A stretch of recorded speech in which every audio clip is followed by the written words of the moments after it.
नमस्कार दोस्तों, आप सभी का स्वागत है हमारे YouTube चैनल BCS एकेडमी पर।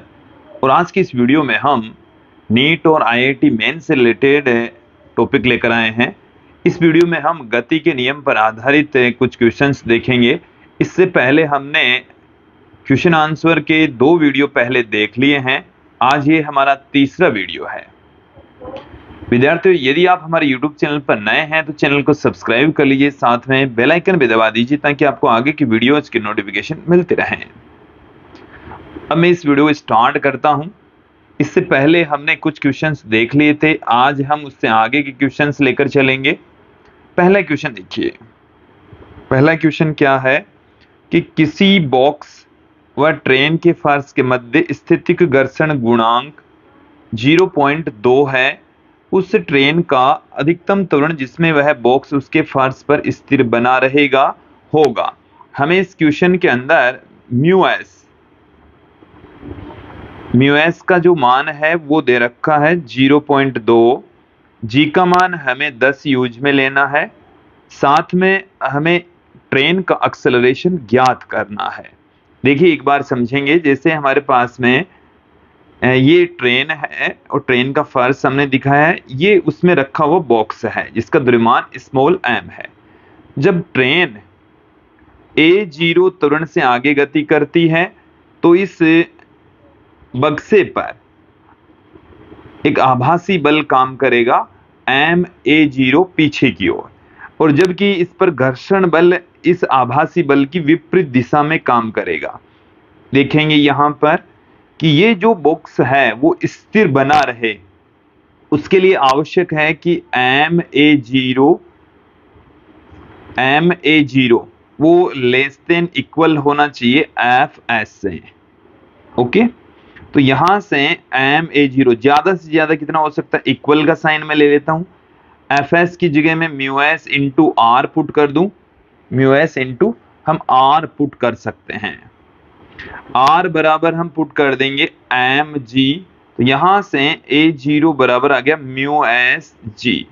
μs का मान हमारे पास में 0.2, g का मान 10, तो ये हमें a0 बराबर मिल चुका है 2 मीटर पर सेकंड स्क्वायर। आंसर देखेंगे 2 मीटर पर सेकंड स्क्वायर। ऑप्शन ए इसमें सही होने वाला है। अगले क्वेश्चन की ओर बढ़ते हैं। अगले क्वेश्चन में क्या कहा गया है कि एक 20 किलोग्राम द्रव्यमान वाली ट्रॉली 4 किलोग्राम द्रव्यमान वाले एक गुटके से चित्र में दर्शाए गए अनुसार एक घर्षण रहित डोरी के द्वारा जुड़ी हुई है।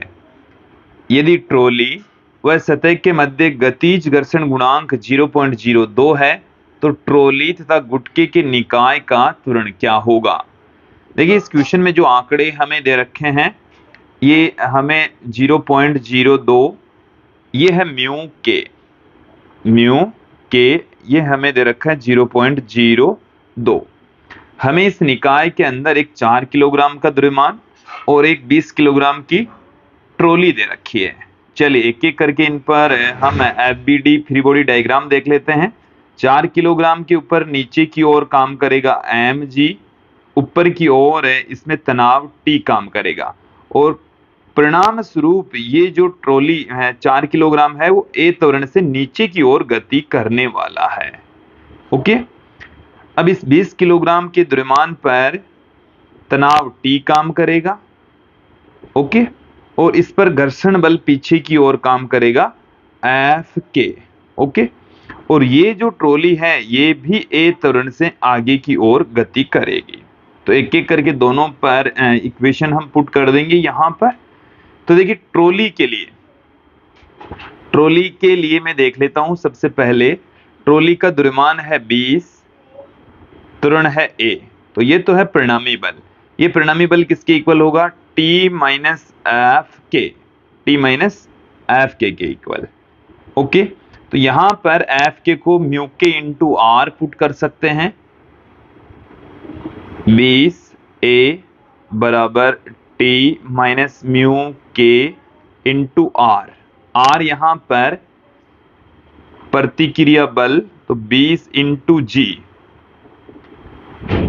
ऊपर की ओर लग रहा है ये आर, तो एम जी म्यू के आर, और आर का मान कितना है 20G, तो 20G ले लें हम। तो यहां पर 20G, और चलिए मैं यहां पर पुट कर देता हूं, R बराबर है 20 इंटू G, और G का मान 10 हम ले लेंगे तो 200 न्यूटन आ जाएगा। तो यहां से 200 में यहां पर पुट कर देता हूं। तो देखिए यहां हमें क्या मिल चुका है, 20A बराबर T माइनस म्यू के। म्यू के का मान है 0.02, तो यहां से गुणा करेंगे तो 400, और दो संख्या पहले पुट करेंगे तो 4 आ जाएगा। ये हमें मिल चुकी एक इक्वेशन। ओके, ये तो ट्रॉली से प्राप्त हुई है।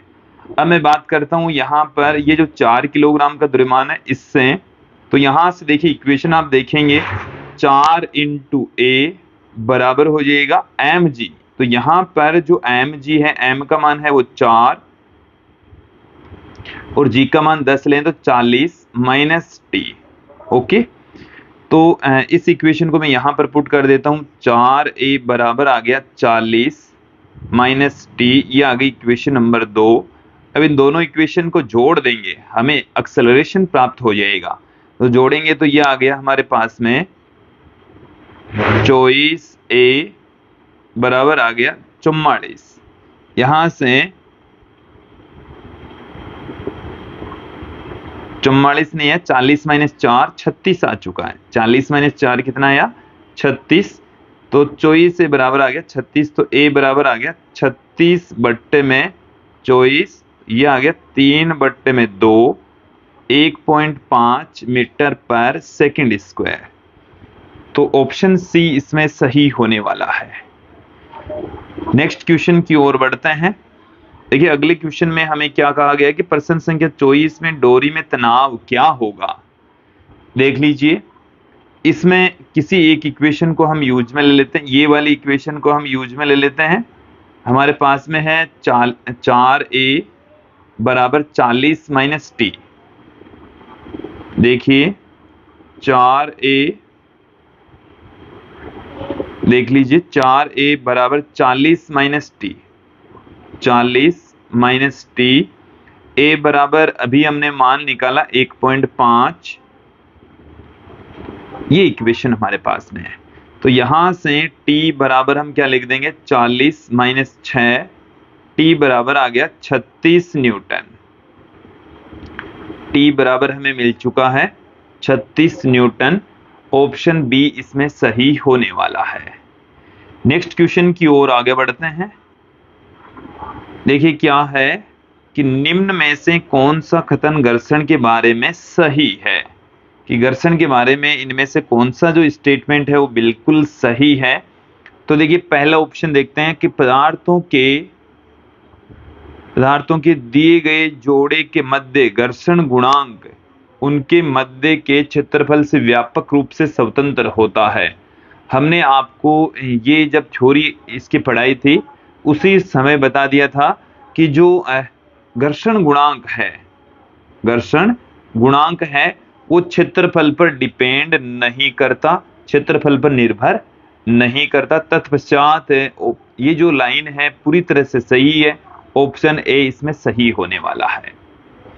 देखिए जो बाकी की जो ऑप्शन है उसको भी हम देख लेते हैं, हालांकि ये गलत है सभी, कि घर्षण बल कभी भी सहारा देने वाली सतह से पिंड पर प्रतिक्रिया बल से अधिक नहीं हो सकता। लोटनिक घर्षण सर्पी घर्षण से केवल थोड़ा सा अधिक होता है, बहुत ज्यादा डिफरेंस होता है। घर्षण का मुख्य स्रोत सतह संपर्क में आने वाली सतहों की अनियमितता होती है, और भी स्रोत होते हैं, केवल अनियमितता ही नहीं है। नेक्स्ट क्वेश्चन की ओर बढ़ते हैं कि एक लड़की अपनी भौतिकी की किताब को एक खुरदरी ऊर्ध्वाधर दीवार के विरुद्ध रखते हुए अपने हाथों से दबाती है। दीवार के द्वारा किताब पर उत्पन्न घर्षण बल की डायरेक्शन होगी। एक बार समझ लीजिए, दीवार इस तरीके से है, ये हमारे पास में है ऊर्ध्वाधर दीवार। अब देखिए ये जो ऊर्ध्वाधर दीवार आप देख रहे हैं, इस दीवार से एक किताब को इस तरीके से ऊर्ध्वाधर ऐसे लगाया है, ओके, और ऐसे हाथों से दबा रखा है, हाथ इस तरीके से दबा रखा है, ओके। लड़की यहां पर खड़ी है, अपने हाथ से इसको दबा रखा है। अब ये जो आप देख रहे हैं ये है किताब। तो इस किताब के ऊपर नीचे की ओर बल काम कर रहा है भार mg के रूप में। तो इसके ऊपर घर्षण बल काम करेगा दीवार और किताब के मध्य ऊपर की ओर F। तो यहां पर हमें ये पूछा है कि घर्षण बल की दिशा होगी, तो घर्षण बल की दिशा किधर होगी? दीवार के सहारे ऊपर की ओर होगी। ऑप्शन बी इसमें सही होने वाला है। नेक्स्ट क्वेश्चन देखिए कि किसी क्षैतिज सड़क पर एक कार निम्न में से किसके द्वारा उत्पन्न बल के कारण से त्वरित होती है?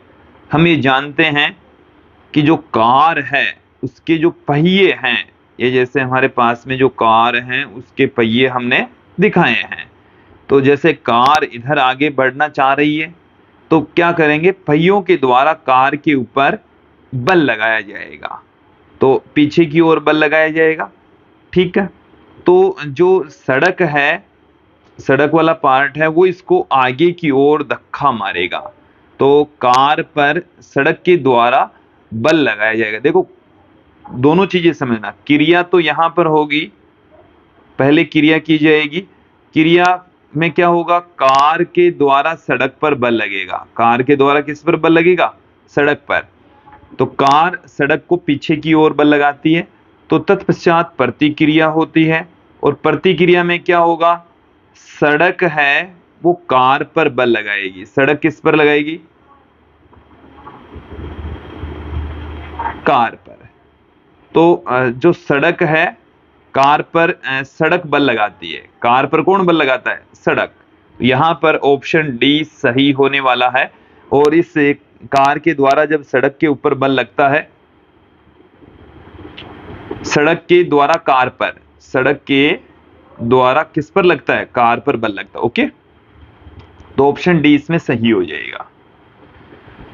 नेक्स्ट क्वेश्चन देखिए कि 1 किलोग्राम का एक ब्लॉक एक ट्रक में क्षैतिज तल पर रखा है। ओके, ब्लॉक तथा तल के बीच स्थितिक घर्षण गुणांक 0.6 है।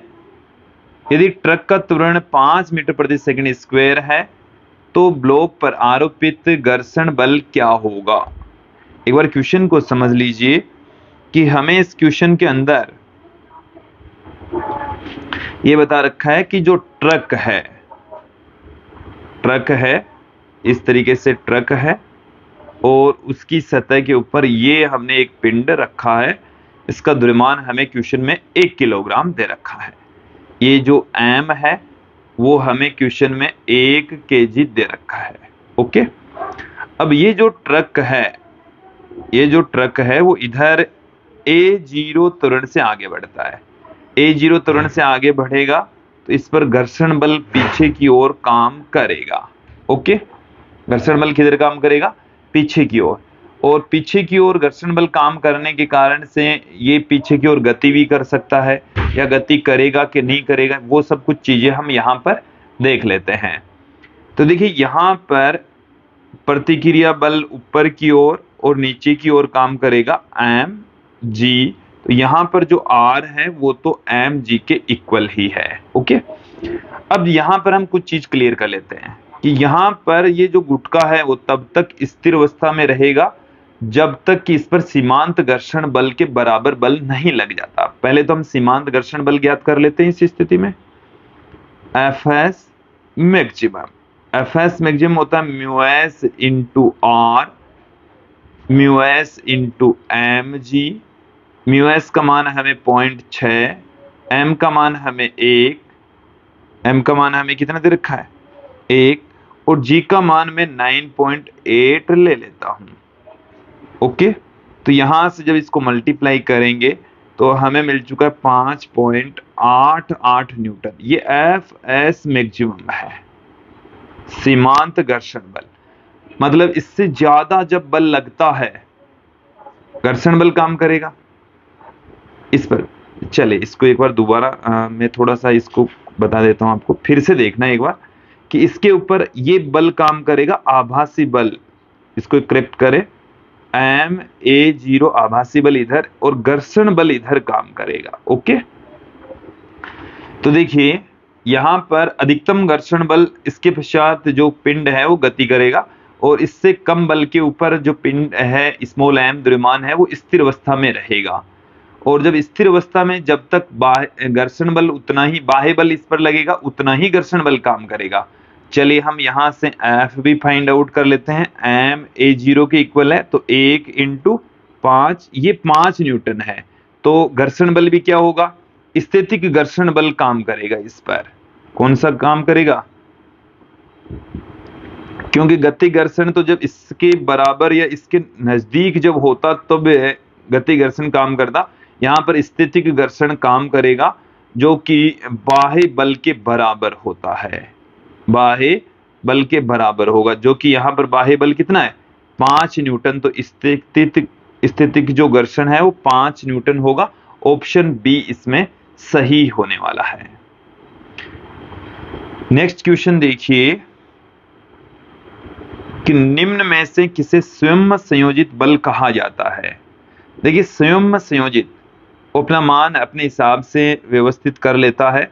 यह है स्थैतिक घर्षण, ये बाह्य बल के इक्वल होता है, तो बाह्य बल जितना लगेगा उतना ही स्थैतिक घर्षण होगा। तो स्वयं संयोजित कर लेता है, इसका कोई फिक्स मान नहीं है, इसका कोई फॉर्मूला नहीं है। अगले क्वेश्चन की ओर बढ़ते हैं। अगले क्वेश्चन के अंदर देखिए हमें क्या कहा गया है कि एक 2 किलोग्राम का गुटखा 37 से 30 डिग्री के कोण पर झुके एक नत समतल पर स्थित है। गुटके तथा तल के बीच घर्षण गुणांक 0.7 है। गुटके पर लग रहे घर्षण बल का मान ज्ञात कीजिए। यहां से एक बार मैं डायग्राम आपके सामने रख देता हूं। इस तरीके से एक नत समतल है जो कि यहां से 30 डिग्री के कोण पर झुका हुआ है। इस पर हमने एक गुटका रखा है। देखिए गुटका दिया हुआ है, इस गुटके का जो द्रव्यमान है वो हमें 2 किलोग्राम दे रखा है। थीटा की जो वैल्यू है वो 30 डिग्री दे रखी है। जो घर्षण गुणांक है म्यू वो 0.7 हमें दे रखा है। अब देखिए इस गुटके के ऊपर नीचे की ओर काम करेगा mg, और इस डायरेक्शन में काम करेगा mg cos थीटा, और इस डायरेक्शन में काम करेगा mg sin थीटा, और इस डायरेक्शन में अभिलंब प्रतिक्रिया बल r, और इस डायरेक्शन में काम करेगा घर्षण बल F के। ऐप से ही पुट कर देता हूं, ये घर्षण बल काम करेगा।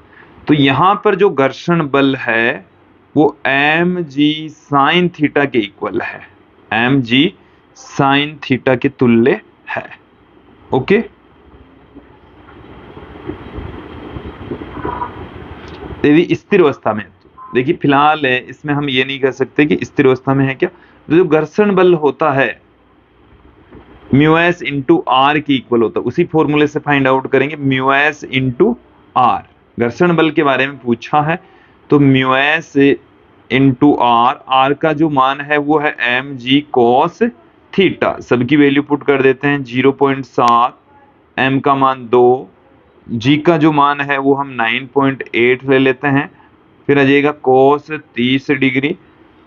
चलिए एक एक करके इन सबकी वैल्यू देखिए, तो 1.4 गुणा में 9.8 इंटू cos 30 डिग्री का मान होता है अंडर में 3/2। तो ये यहां से फिर से कितना हो गया, 0.7 हो गया। ओके, तो ये आ गया 0.7 इंटू 9.8 इंटू 1.732। तो देखिए यहां से जब इसको मल्टीप्लाई करेंगे तो हमें 11.9 न्यूटन प्राप्त होने वाला है। कितना मिलेगा, 11.9 न्यूटन। अगला क्वेश्चन देखिए कि निम्न में से क्या किसी मशीन में एक संग्राहक के रूप में कार्य कर सकता है। लोहे भराव, लोहे को भर दिया जाए तो मशीनों पर पॉलिश, मशीनों से पानी का बहाव, संपीड़ित और परिशुद्ध हवा का प्रवाह। तो देखिए संपीड़ित और परिशुद्ध जो हवा होती है वो एक स्नेहक के रूप में काम कर सकती है, लुब्रिकेंट के रूप में काम कर सकती है। लुब्रिकेंट का मतलब ये तरल पदार्थ होगा। तो यहाँ पर देखिए किसी में भी तरल पदार्थ, पानी का बहाव है, लेकिन उससे बेटर जो स्नेहक है वो क्या है, संपीड़ित और परिशुद्ध हवा। इसमें ऑप्शन डी सही होने वाला है। अगले क्वेश्चन की ओर बढ़ते हैं। देखिए अगले क्वेश्चन में हमें क्या कहा गया है कि स्मॉल एम द्रव्यमान का एक गुटका एक खुरदरे नत समतल पर रखा हुआ है। सतह व गुटका के मध्य घर्षण गुणांक म्यू है। क्षैतिज में समतल से थीटा झुकाव के किस कोण पर गुटका समतल से नीचे की ओर ठीक सरकना शुरू कर देगा। देखिए हमने एक टॉपिक पढ़ा था विराम कोण। विराम कोण वह कोण होता है कि नत समतल झुका हुआ है, क्षैतिज से नत समतल का वह कोण जिस पर रखा हुआ गुटका ठीक सरकना प्रारंभ कर दें। तो देखिए यहाँ पर हमारे पास में कि भाई ये जो गुटका है इसके ऊपर नीचे की ओर यदि ये एंगल थीटा है तो नीचे काम करेगा एम जी, और इस डायरेक्शन में काम करेगा यहाँ पर एम जी कोस थीटा, और इस डायरेक्शन में काम करेगा एम जी साइन थीटा। इस डायरेक्शन में काम करेगा घर्षण बल एफ एस। ठीक सरकने की स्थिति की बातें लेकर चल रहे हैं, ये है आर। तो यहां से आर बराबर तो हो जाएगा एम जी कोस थीटा, और ठीक सरकने वाली स्थिति में एफ एस बराबर एम जी साइन थीटा। तो देखिए एफ एस बराबर तो हमारे पास में है एम जी साइन थीटा, और आर बराबर है हमारे पास में एम जी कोस थीटा। यदि हम डिवाइड कर दें तो टेन थीटा बराबर क्या आ जाएगा, यदि हम डिवाइड कर दें तो टेन थीटा, एम जी से एम जी कैंसिल हो गया, तो एफ एस होता है mu S into R, R से भी आर कैंसिल हो जाएगा। तो टेन थीटा बराबर क्या आ गया, म्यू एस, और म्यू या थीटा बराबर कितना आ जाएगा, टेन इनवर्स म्यू एस आ जाएगा, टेन इनवर्स म्यू एस। तो theta equal to tan inverse, option A इसमें सही होगा। ओके, नेक्स्ट क्वेश्चन की ओर बढ़ते हैं। सही स्टेटमेंट को हमारे को देखना है, चुनना है। तो स्थिति घर्षण संपर्क के क्षेत्र पर निर्भर करता है। तो हमें सही स्टेटमेंट यहां पर देखना है। तो ये तो जो घर्षण बल है वो क्षेत्रफल पर डिपेंड नहीं करता, ये जो स्टेटमेंट है वो गलत है पूरी तरह से। फिर गतिज घर्षण संपर्क के क्षेत्र पर निर्भर करता है, हमने घर्षण को ही कह दिया, घर्षण क्षेत्रफल पर डिपेंड ही नहीं करता। देन ये भी जो स्टेटमेंट है वो पूरी तरह से गलत है। स्थितिक घर्षण गुणांक तलों के संपर्क पर निर्भर करता है, बिल्कुल गलत स्टेटमेंट है। अंतिम जो स्टेटमेंट है वो भी हम देख लेते हैं, गतिज घर्षण गुणांक स्थितिक घर्षण गुणांक से कम होता, बिल्कुल सही स्टेटमेंट है, क्योंकि जो म्यू के है वो छोटा होता है, म्यू एस बड़ा होता है। ये हमने अपने नोट्स में भी लिखवा रखा है, साथ में थ्योरी का जो कॉन्सेप्ट हमने आपको समझाया था तो उस टाइम पर भी इसको अच्छे से समझाया था। नेक्स्ट क्वेश्चन देख लीजिए कि किसी ट्रक का पिछला भाग खुला हुआ है तथा 40 किलोग्राम द्रव्यमान वाला एक डिब्बा खुले सिरे से 5 मीटर दूर रखा हुआ है।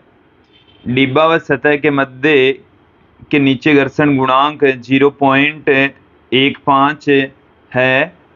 ट्रक सीधी सड़क पर 2 मीटर प्रति सेकंड स्क्वायर के त्वरण के साथ चलना शुरू करता है। आरंभिक बिंदु से कितनी दूरी पर डिब्बा ट्रक से गिर जाता है। पहले एक बार इस क्वेश्चन को समझ लीजिए कि हमारे पास में इस तरीके से ट्रक है, ये हमारे पास में ट्रक है, ये ट्रक का ड्राइवर है और ये ट्रक इस तरीके से, ठीक है। यहां पर ये वस्तु रखी हुई है, 40 किलोग्राम का बॉक्स है, ठीक है। यहां से यहां तक की जो दूरी है वो 5 मीटर है, ओके।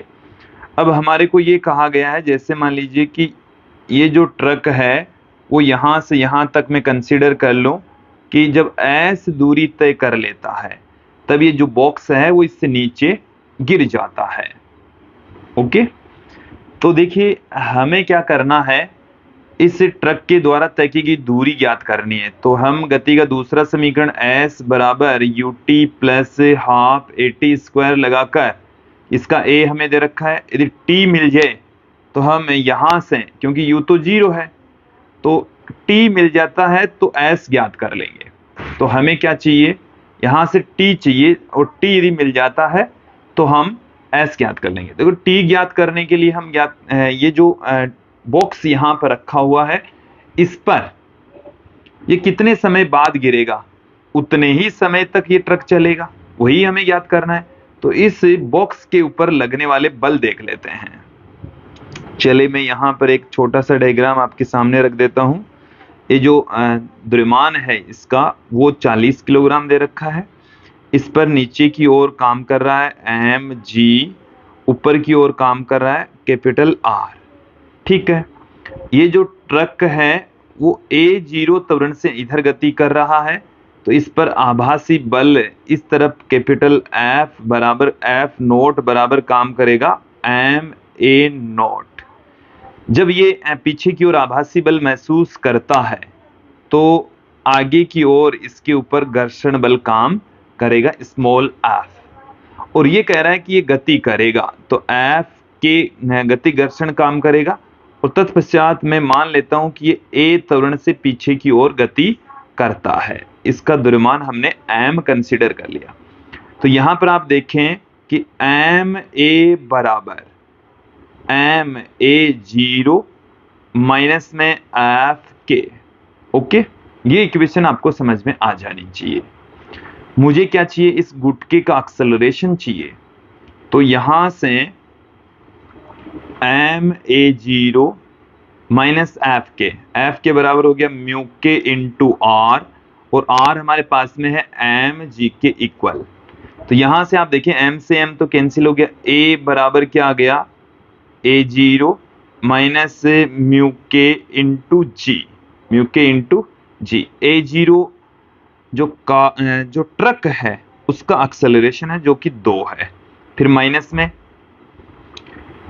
में फिर देखिए म्यू के हमें क्वेश्चन के अंदर कितना दे रखा है 0.15, जी का मान हमारे पास में कितना है 10, तो 1.5 हो गया, तो ये मान आ जाएगा 0.5 मीटर पर सेकंड स्क्वायर। तो ए हमें मिल चुका है, ये गुटके का ए है। ये किसका ए है, गुटके का ए। यहां तक आपको समझ में आ जाना चाहिए, गुटके का एक्सेलरेशन आ चुका है। ओके, अब मैं यहां पर गुटका कितने समय बाद गिरता है, तो गुटके के द्वारा तो 5 मीटर की दूरी तय की जानी है। तो देख गुटके के लिए लगा रहा हूं मैं गति का दूसरा समीकरण। गुटके के लिए गुटके का जो ए है वो हमें मिल चुका है 0.5 मीटर पर सेकंड स्क्वायर। तो s बराबर होता है ut प्लस 1/2 80 स्क्वायर। तो s तो हमारे पास में 5, u0 प्लस 1/2 0.5 t स्क्वायर। तो यहां से पॉइंट हटेगा तो एक 0 लग जाएगा, 5 से 5 कैंसिल हो गया, टी स्क्वायर बराबर आ गया 20 और टी बराबर आ गया अंडर में 20 सेकेंड। तो टी बराबर कितना आ चुका है, अंडर में 20 सेकेंड आ चुका है। तो अंडर में 20 सेकेंड पश्चात ही गिर जाएगा। तो एस हमें ज्ञात करना है जो कि ut प्लस 1/2 80 स्क्वायर। देखो ये जो a है a0 t स्क्वायर, ऐसे लिख देता हूं मैं। ओके, ट्रक का त्वरण ये तो 0 है, 1/2 a0 हमारे पास में 2 है, और ये जो t स्क्वायर है इसका मान हमें 20 दे रखा है, तो 2 से 2 कैंसिल हो गया, 20 मीटर आ जाएगा। तो s बराबर कितना आ गया 20 मीटर। ऑप्शन ए इसमें सही होने वाला है। नेक्स्ट क्वेश्चन देखिए कि किसी स्पोल एवं द्रव्यमान के गुटके को अंगुलियों से दबाते हुए किसी ऊर्ध्वाधर दीवार से सटाकर रखा गया है। यदि गुटके व दीवार के मध्य घर्षण गुणांक म्यू है तथा गुरुत्वीय त्वरण g है, तो बताइए कि दीवार के विरुद्ध गुटके को अंगुलियों से थामे रखने हेतु कितने न्यूनतम बल को आरोपित करने की आवश्यकता होती है। एक बार क्वेश्चन को समझ लीजिए कि हमारे पास में इस तरीके से एक दीवार है और ये हमने एक गुटका लिया है, यहां से अंगुली द्वारा इसको थामे रखा जा रहा है। ठीक है, गुटके का जो द्रव्यमान है वो स्मॉल m है। तो इस गुटके पर लगने वाले बल देख लीजिए, हम इस गुटके के ऊपर इस डायरेक्शन में कैपिटल F बल लगा रहे हैं, तो गुटके के द्वारा इस दीवार के ऊपर बल लगेगा। ओके, तो दीवार के द्वारा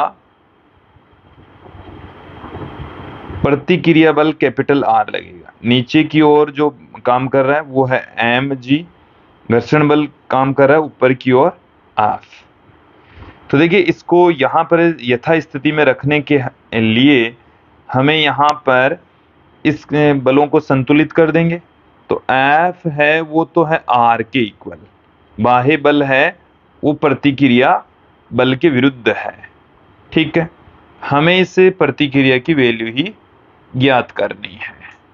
एक तरीके से यहां से इस F की वैल्यू फाइंड आउट करनी है। चलिए, स्मॉल f है वो क्या है, mg के इक्वल। F बराबर हम क्या लिख सकते हैं, म्यू इंटू आर हम पुट कर सकते हैं। तो यहां से R बराबर आ गया mg बट्टे में म्यू, और मैंने आपको कहा हमें F ज्ञात करना जो कि R के इक्वल होता है। तो F बराबर क्या आ जाएगा, ये R के इक्वल है जो कि mg बट्टे में म्यू के इक्वल होता है। ये आ चुका है F। ओके, अगले क्वेश्चन की ओर बढ़ते हैं। नेक्स्ट क्वेश्चन देखिए कि किसी खुरदरे नत समतल, इसका घर्षण गुणांक म्यू है, पर किसी पिंड को ऊपर की ओर धकेलने के लिए आवश्यक न्यूनतम बल F1 है, जबकि इसे लुढ़कने से रोकने के लिए आवश्यक न्यूनतम बल F2 है। नत समतल क्षितिज के साथ में कोई कोण थीटा इस प्रकार बनाता है कि tan थीटा बराबर 2 म्यू, तब F1 बट्टा F2 का मान अनुपात क्या होगा। एक बार इस क्वेश्चन को आप समझ लीजिए कि हमारे पास में इस तरीके से नत समतल है। ठीक है, ये वाला जो एंगल है वो थीटा है और यहाँ पर कोई स्मॉल m द्रव्यमान का पिंड रखा हुआ है। अब हम क्या कर रहे हैं, ऊपर की ओर धकेलने के लिए हमें F1 कैपिटल F1 बल की आवश्यकता है। कितना बल लगाना पड़ रहा है, F1।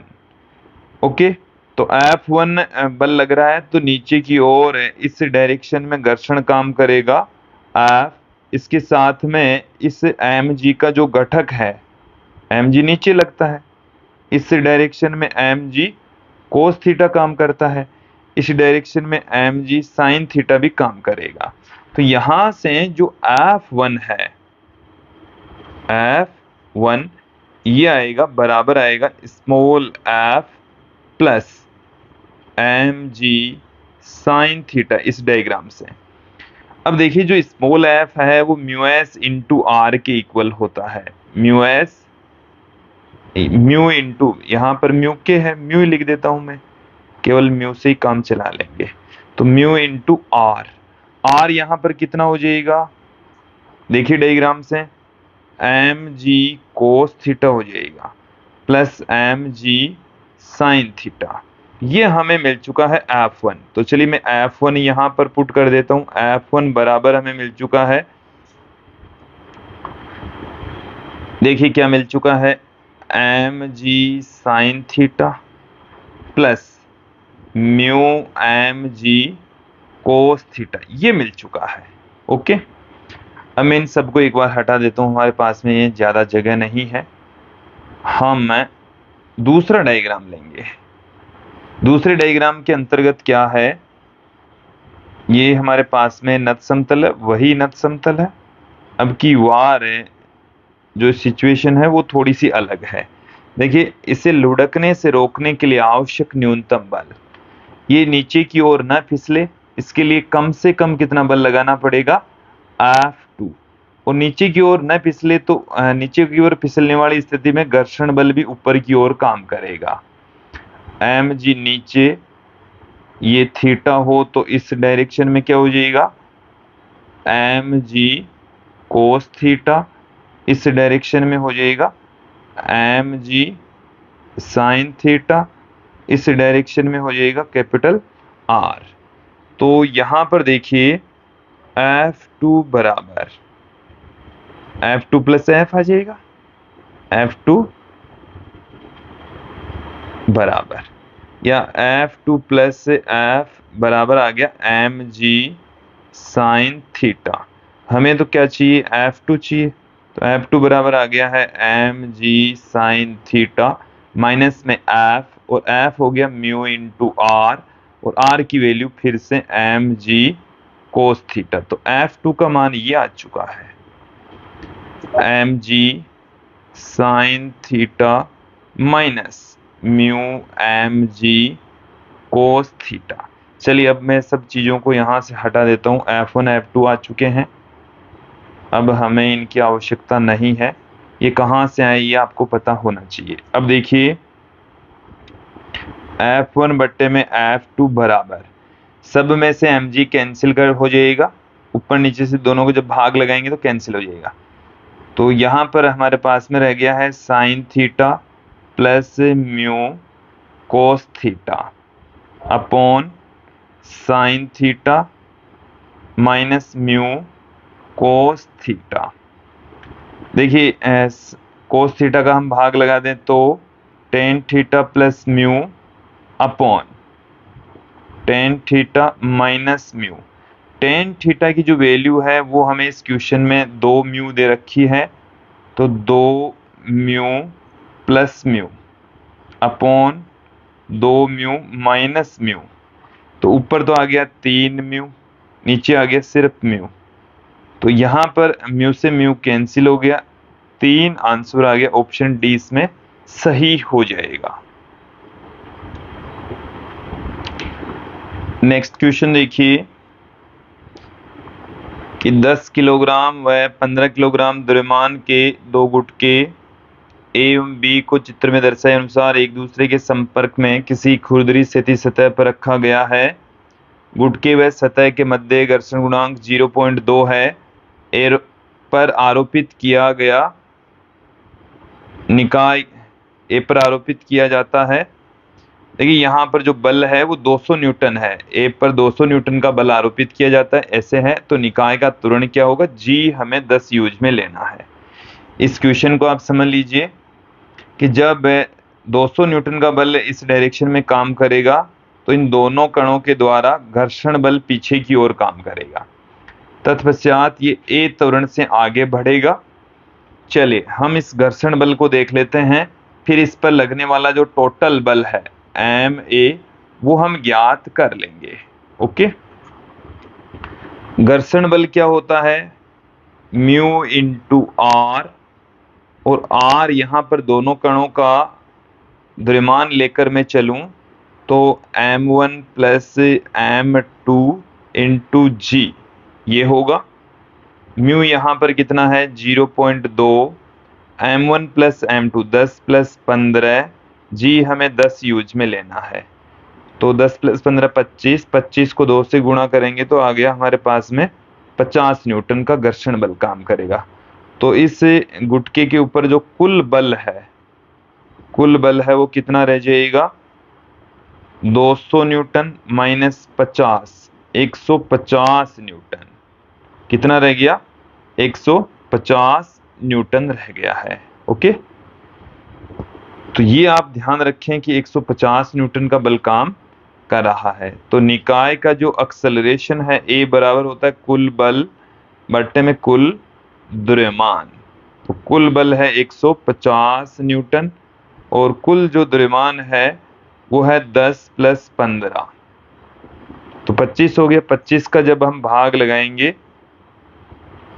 तो ये हमें मिल चुका है 6 मीटर प्रति सेकंड स्क्वायर। ऑप्शन बी इसमें सही हो जाएगा। नेक्स्ट क्वेश्चन देखिए, एनसीईआरटी का ही क्वेश्चन है कि एल लंबाई की रस्सी के एक सिरे से स्मॉल एम द्रव्यमान के एक कण को बांधकर उसके दूसरे सिरे को चिकने क्षैतिज मेच में लगी खूंटी से बांध दिया जाता है। यदि कण चाल v से वर्तीय पथ पर गति करता है तो केंद्र की ओर कितना बल काम करेगा। तो यहां पर ध्यान दें कि जो मेज है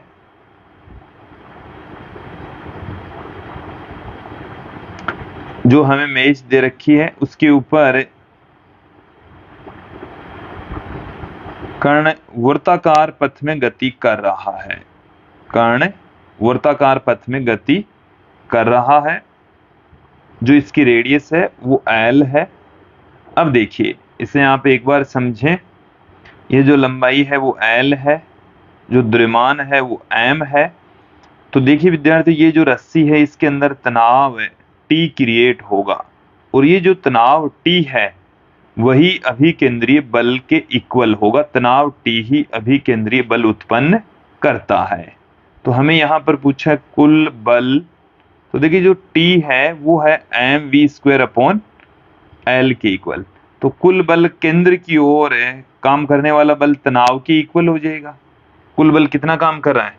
तनाव के इक्वल काम करेगा, T के इक्वल होगा। तो इसमें इसका जो आंसर है वो T होगा, केंद्र की ओर लगने वाला बल तनाव होगा। ओके, अगले क्वेश्चन की ओर बढ़ते हैं। देखिए क्या है कि साइकिल सवार मुड़ते समय झुक जाता है। ऐसा क्यों करता है? क्योंकि मुड़ने पर क्या होता है, वक्र पर जो अभिकेंद्रीय बल की आवश्यकता होती है वो ऊर्ध्वाधर दिशा के सापेक्ष साइकिल जब उसके घूमने की दिशा में वो झुक जाता है, घूमने की दिशा में झुक जाएगा तो अभिकेंद्रीय बल थोड़ा सा बढ़ जाएगा बाहर की ओर, जो साइकिल है वो नहीं फिसलेगी। चलिए एक बार देखें, हमारे पास में ये एक अर्धवृत्ताकार पथ है, इस टाइप का पथ है। चलिए मैं दोबारा बनाता हूं इसको। हमारे पास में ऐसे मैं वृत्ताकार पथ ही बना लेता हूं।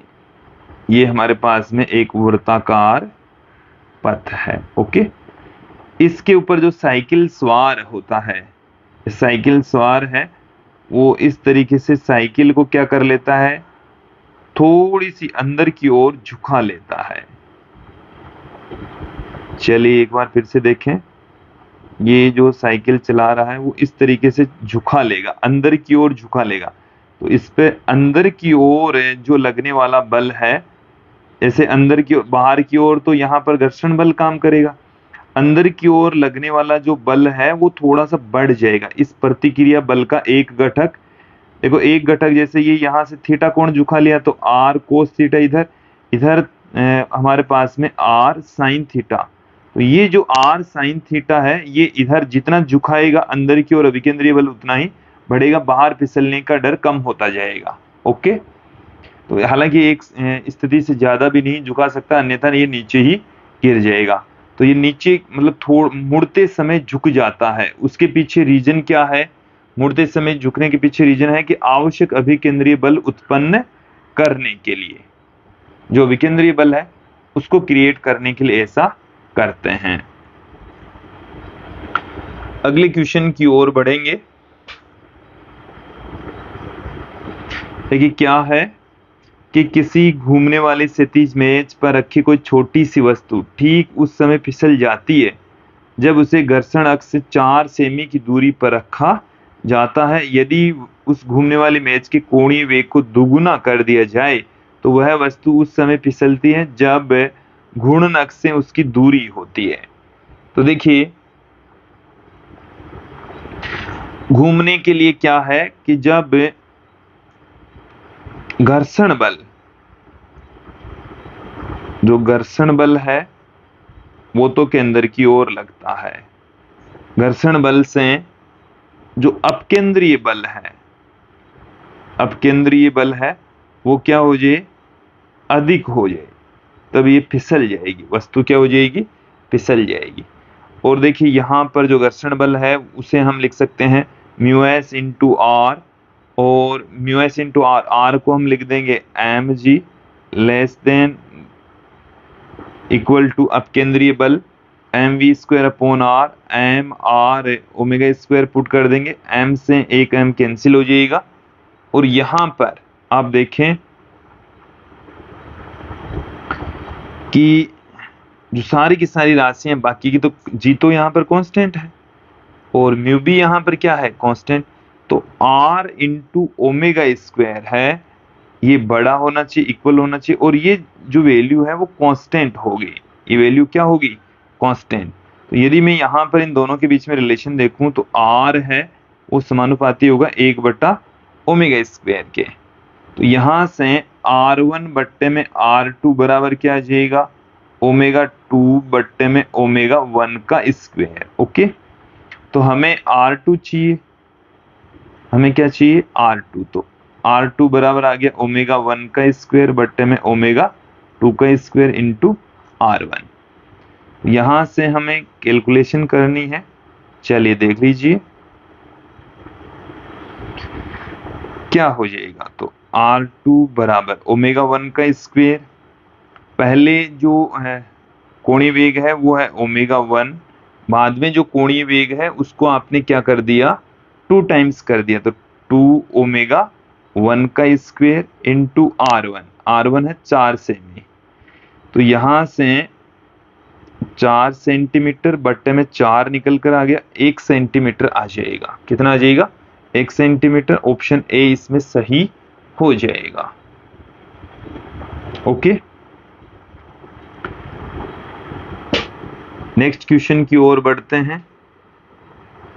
देखिए क्या है अगला क्वेश्चन, कि एक कण 10 मीटर त्रिज्या की वर्ती मार्ग पर गति कर रहा है, किसी क्षण इसकी चाल 5 मीटर प्रति सेकंड है तथा यह चाल 2 मीटर प्रति सेकंड स्क्वायर से तेजी से बढ़ रही है, तो उस क्षण कुल त्वरण का परिमाण क्या होगा।